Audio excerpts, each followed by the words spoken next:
En tout cas, il ne faut pas se tromper d'équation, c'est le domaine sur lequel je travaille.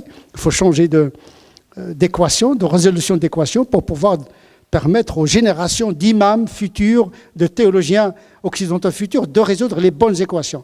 Nous sommes dans une phase de fondation. Il faut que les fondations soient solides pour que la construction soit assez stable. Surtout, on est dans un moment sismique. Les fondations doivent être souples pour ne pas favoriser l'effondrement de l'édifice. Il faut travailler, et je pense que ce n'est pas valable uniquement pour l'islam, mais pour toute la pensée en général, ce que j'appelle l'épistémologie du provisoire. Nous sommes dans un moment marqué par l'incertitude, et donc voilà,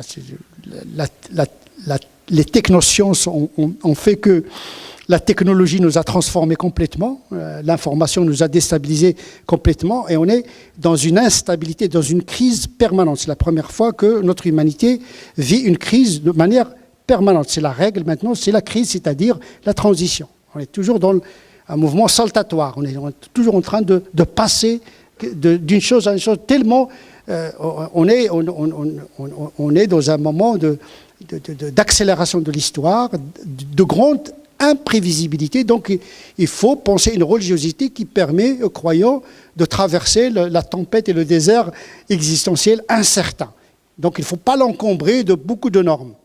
Vous savez, les Bédouins, quand ils veulent traverser le désert, ils n'ont pas intérêt à s'encombrer de bagages. Il faut être léger pour traverser. Donc la religion, il faut qu'elle soit une valeur ajoutée. Il faut qu'elle aide le croyant à vivre avec les autres, à se réaliser avec les autres pour pouvoir traverser l'incertitude des itinéraires, l'incertitude professionnelle, conjugale. Il y a beaucoup d'instabilité qui traverse notre société. Donc il faut donner un produit spirituel qui apaise le musulman et qui apaise toute la société, parce que l'islamité du musulman concerne désormais la société. Nous sommes dans des sociétés-mondes, des sociétés fractales, où le monde est dans la société dans le quartier. Nous sommes dans une intrication culturelle. Comment apprendre à vivre avec l'autre qui ne partage pas forcément les mêmes convictions. Donc gérer le pluralisme, bien sûr, ça commence déjà dans la famille, puis à l'école, puis dans les masses médias, puis au niveau politique, pour assumer ce pluralisme qui nous angoisse et qu'il faudrait gérer avec lucidité et sagesse.